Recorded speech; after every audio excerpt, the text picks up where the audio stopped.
이란의 가장 긴 터널 네트워크와 최대 지하 미사일 무기고가 미국 B-52 폭격기의 잔인한 폭력에 의해 몇 초 만에 완전히 파괴되었습니다.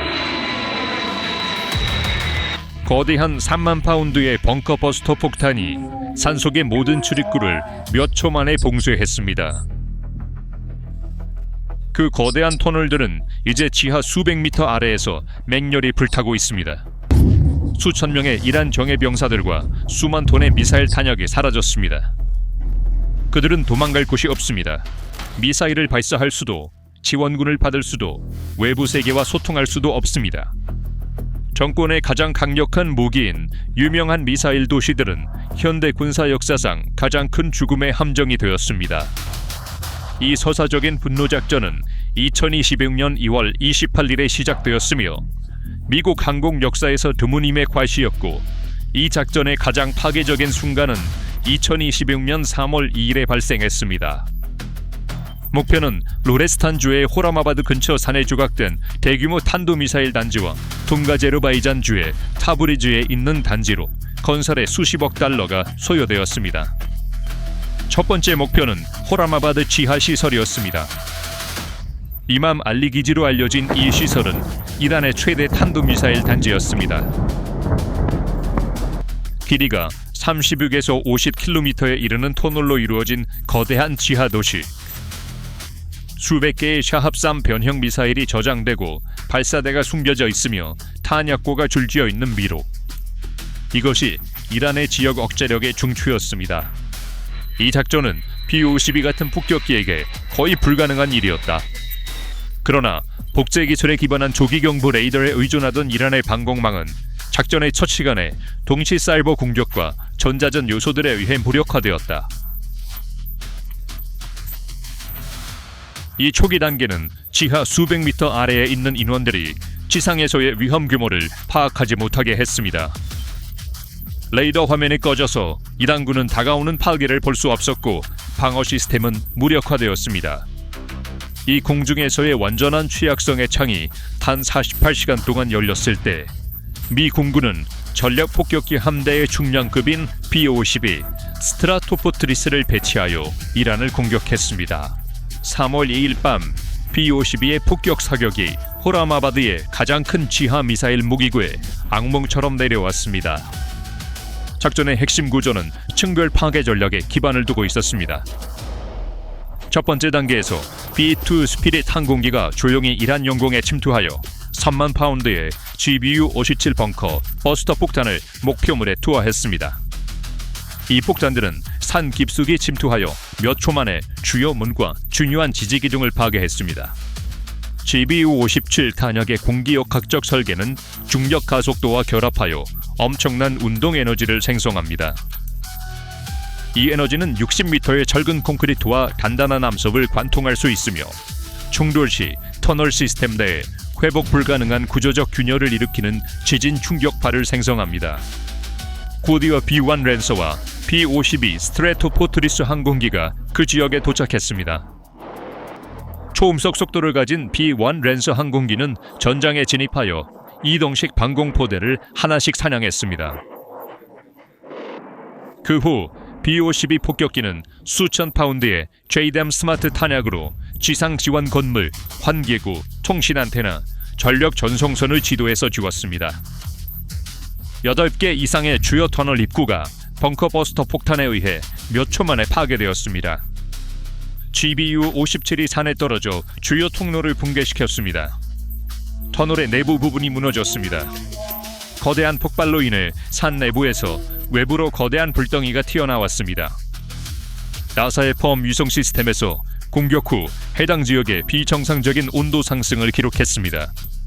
산속의 탄약구 연소의 폭발로 인해 지표면까지 도달하는 거대한 열파가 발생했습니다. 호라마바드가 함락되었습니다. 이란의 최대 미사일 저장고는 이제 잔의 더미가 되었습니다. 호라마바드가 불타는 동안 동아제르바이잔주의 타브리즈 사일로 단지도 같은 운명을 맞이했습니다. 이 시설은 100km 길이의 터널 네트워크를 가지고 있었으며 에르빌과 그 지역을 향해 발사된 이란의 포복 미사일의 주요 출처였습니다. 가장 긴 터널 네트워크를 가진 이 시설은 이란의 두 번째로 큰 미사일 무기고였습니다. 이 시설은 이미 2025년 6월 작전 중에 심각한 피해를 입었지만 정권은 이를 재건했습니다. 2월 28일부터 3월 1일까지의 첫 번째 공격 파동 동안 지하 터널 네트워크의 입구와 지지점들이 강력한 폭격으로 매몰되었습니다. 시설 내부의 거대한 구호액은 미사일을 완전한 파괴로부터 보호했을 수 있습니다. 그러나 환기, 전기, 엘리베이터 시스템이 파괴되어 내부의 미사일과 인원은 물리적으로 지상에 도달할 수 없었습니다. 그들은 미사일을 발사하거나 터널을 파거나 외부 세계와 소통할 수 없었습니다. 당신이 공기 없이 어둠 속에서 지하 80m 터널에 있다고 상상해보세요. 폭탄에 의해 흔들리고 그 위로 미국 정찰기가 24시간 내내 맴돌고 있습니다. 모든 움직임이 즉시 감지됩니다. 누군가 입구를 열려고 하면 몇 분 안에 TBU-31이 그 지점에 떨어질 것입니다. 그리고 여기 가장 무서운 세부 사항이 있습니다. 정부 보고서에 따르면 후레마바드와 카브리즈의 이 두 시설에 주둔한 1000명에서 1500명의 혁명 수비대 군인들이 터널 덮개가 그들 위로 무너졌을 때 수백 미터 지하에서 완전한 어둠과 질식 상태에 놓였습니다. 이 숫자는 이 두 시설에만 해당됩니다. 전국에 있는 수십 개의 지하 기지를 고려하면 상황은 훨씬 더 심각합니다. 전국에 거의 100개의 지하 시설이 있는 것으로 보고되고 있습니다. 이는 약 25만 명의 군인이 이란의 지하 기지에 배치될 수 있음을 의미합니다. 이란의 총 군사력은 약 96만 명입니다. 이는 군대의 거의 3분의 1이 지하에 있다는 것을 의미합니다. 96만 명의 군대 중 4분의 1이 전장이 아닌 자신들의 대피소에 갇혀 있는 것은 현대 전쟁 역사에서 전례 없는 상황입니다. 장군들이 도망쳤습니다. 50명 이상의 고위 사령관들이 제거되었습니다. 변병이 비어 있습니다. 이라는 이 시나리오를 전혀 예상하지 못했지만 그것이 끝이 아닙니다. 지상에서의 준비는 훨씬 더 큰 파도가 올 것을 암시합니다. 이 과정에서 미국이 보여준 경제적이고 비대칭적인 정부력은 사건의 규모를 더욱 심화시킵니다. 첫 번째 파동에서는 수십억 달러 상당의 B-2 항공기가 레이더와 방공 시스템을 무력화하는 데 사용되었습니다. 그러나 문이 열리자 오래되었지만 치명적인 B-52 스트래토포트리스 항공기가 무대에 올랐습니다. 사건의 또 다른 전략적 차원은 영국 기지의 참여입니다. 미국 행정부는 세 대의 B-52H 중폭격기를 영국의 RAF 페어포드 기지에 배치했습니다. 이 조치는 에픽 퓨리 작전이 단기적인 습격이 아니라 장기적인 작전 캠페인임을 증명합니다. 영국과 디에고, 가르시아와 같은 가까운 기지를 사용하는 것은 대서양을 건너는 것보다 출격 횟수를 크게 증가시킬 것입니다. 미국 폭격기들은 순환적으로 이란 영공에 지속적으로 주둔하기 시작했습니다. 이것은 테헤란 정권에 끊임없는 심리적, 군사적 압박을 가합니다. 언제든지 폭탄을 투하할 준비가 된 항공기는 군사 요원의 재편성 희망을 없앱니다. 영국의 영공 접근 승인 또한 국제 외교 전선이 이란에 맞서 단결했으며 테헤란의 전략적 고립이 심화되고 있음을 나타냅니다. 왜 1960년대에 B-52가 B-2 항공기 대신 사용되었나요? B-2 항공기의 운영 비용이 수십만 달러에 달하는 반면 B-52의 비행시간 비용은 약 7만 달러이기 때문입니다. 공중 우세가 확보되자 더 이상 비싼 스텔스 기술이 필요하지 않았습니다. B-52는 막대한 탄약 용량을 가진 비행 무기고로 사용되었습니다. 하늘을 자유롭게 비행하는 이 거인들은 지하에서 표면으로 나오려는 모든 목표에 저렴하지만 효과적인 타격을 끊임없이 가했습니다. 이 상황은 비용 효율적인 전쟁 기계가 어떻게 경제적으로 적을 질식시킬 수 있는지를 명확히 보여주었습니다. 이러한 비대칭의 발전은 미국이 작전을 몇 주 동안 지속할 수 있음을 나타내는 신호이기도 합니다. 그렇다면 왜 이 엄청난 파괴가 그렇게 중요한가요? 파급 효과를 보면 문제는 단지 몇 개의 붕괴된 터널에 관한 것이 아님을 이해할 수 있습니다. 이란의 군사교리의 핵심은 미사일 도시라는 개념에 기반을 두고 있었습니다. 실제로 그들은 이 순간을 위해 40년 동안 준비해왔습니다. 그들은 산속에 수백 킬로미터의 터널을 팠습니다. 그들은 수천 개의 탄도미사일, 발사대, 탄약고, 지휘센터를 80에서 90m 지하에 묻었습니다. 그들은 이것을 미사일 도시라고 불렀습니다. 호르구의 사힐로, 후레마바드의 50km 터널 네트워크, 타브리즈의 100km 회랑, 시라지의 미사일 저장 협곡, 각각은 지하 도시입니다. 정권은 이에 대해 매우 확신하여 국민들에게 5년간의 긴 전쟁을 준비하라고 했습니다. 후레마바드와 타브리즈 단지의 공격은 형정수비대 내에서 전례 없는 인도적 비극과 물류 재앙을 초래했습니다.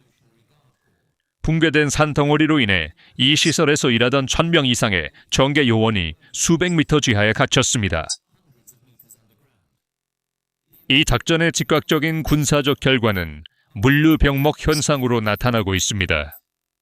시설 입구의 폐쇄로 인해 미사일이 지상으로 반출되는 것이 방지되었습니다. 센트콤의 공식 성명에 따르면 에픽 퓨리 작전이 2월 28일에 시작된 지 불과 나흘 후인 3월 4일 기준으로 이란의 탄도미사일 발사는 80여% 감소했고 일방향 공격 드론 발사는 73% 감소했습니다. 브래드 쿠퍼 제독은 1700개 이상의 목표가 파격을 받았다고 발표했습니다. 이란의 미사일 비축물과 무인 항공기 탄약의 상당 부분이 파괴되었습니다. 요컨대 이란은 보복할 능력을 잃었습니다. 산에서 미사일을 발사하려는 모든 경사로는 머리 위에서 대기 중이던 미국 드론과 전투기에 의해 몇 분 만에 파괴되었습니다. 발사하려고 나타난 모든 표적은 즉시 추적되었습니다. 전술적 관점에서 세 가지 다른 폭격기를 완벽하게 동기화하여 동시에 사용하는 것은 고도의 계획 능력을 필요로 합니다. B2의 스텔스, B1의 속도, B-52의 대량 탄약 수용력이 결합되었을 때 이란의 군사 인프라는 문자 그대로 소멸되었습니다. 미국 국방장관 피트 헥세스는 상황을 한 문장으로 요약했습니다. 이것은 결코 공정한 싸움이 아니었습니다. 우리는 그들이 쓰러져 있을 때 공격하고 있다. 더 큰 그림을 보면 이 붕괴의 도미노 효과는 지역 균형을 흔들 것이다. 이란이 저항의 축이라고 부르며 자금을 지원하는 대리군들은 그들의 주요 본부가 심각한 피해를 입는 것을 공포 속에서 지켜보고 있다. 보급품과 탄약의 흐름이 차단되면 이러한 대리군의 방어 가능성은 급격히 줄어듭니다. 보호막이 손상되면서 대리군들은 스스로를 방어해야 할 것입니다. 이 상황은 동시에 내부와 외부에서 정권을 도전하고 있습니다. 중동 테이블에서 이란의 외교적 입지는 약화되었습니다. 테이블에 가져올 수 있었던 대규모 탄도미사일은 이제 산 아래 쓸모없이 놓여 있습니다. 정권이 자국민에게 힘의 환상을 유지하려고 애쓰는 동안 외부 적들에 대한 억지력은 대부분 상실될 것입니다. 이웃 국가들은 오랫동안 위협으로 인식해온 이 미사일 시스템의 무력화를 면밀히 주시하고 있습니다. 이 지정학적 과정은 정적인 대규모 구조물에 대한 기술적 비대칭성과 데이터 우위의 승리입니다. 이란의 전통적인 방어 접근법은 콘크리트와 산에 기반을 두었지만 위성정보와 고정밀 탄약을 견디지 못했습니다. 한쪽은 기술적 유연성, 신호정보 및 동적 타겟팅을 사용한 반면 다른 쪽은 경직된 교리에 기반한 배피소에 의존했습니다. B-52의 자셈 미사일은 이 교리를 깨뜨려 무력함을 드러냈습니다. 이란 정권에게 있어 이 시점에서 옛 지하 전략으로 돌아가는 것은 상당한 위험과 비용을 초래할 것입니다. 그들이 피신했던 산들은 더 이상 그들을 보호하는 방패가 아니라 그들을 압박하는 위험한 지역이 되었습니다. 무슨 일이 일어났는지는 대국 간의 경쟁에서 융통성 없는 교리가 어떻게 붕괴될 수 있는지를 보여주는 교훈이 됩니다. 이 붕괴가 전략적 목표를 어떻게 무너뜨릴 수 있는지를 보여줍니다. 이란의 지하 미사일 도시들은 그들의 힘의 핵심으로 여겨졌지만 B-52 폭격기에 의해 전략적 재난지역으로 변했습니다. 수십억 달러의 투자로 건설되고 정권의 불패 신화를 상징하는 이 산악복 합체들은 인력과 함께 지하 수미터에서 붕괴되었습니다. 에픽 퓨리 작전은 무기 시스템을 무력화했을 뿐만 아니라 테헤란의 수십 년 된 군사 교리를 역사의 어두운 페이지로 보냈습니다. 그래서 이 문제에 대한 당신의 생각은 무엇입니까? 댓글로 당신의 생각을 공유해주세요. PPR 글로벌의 특별 분석에 대해 계속 정보를 얻으려면 채널을 구독하고 알림을 켜는 것을 잊지 마세요. 저희를 선택해 주셔서 감사합니다.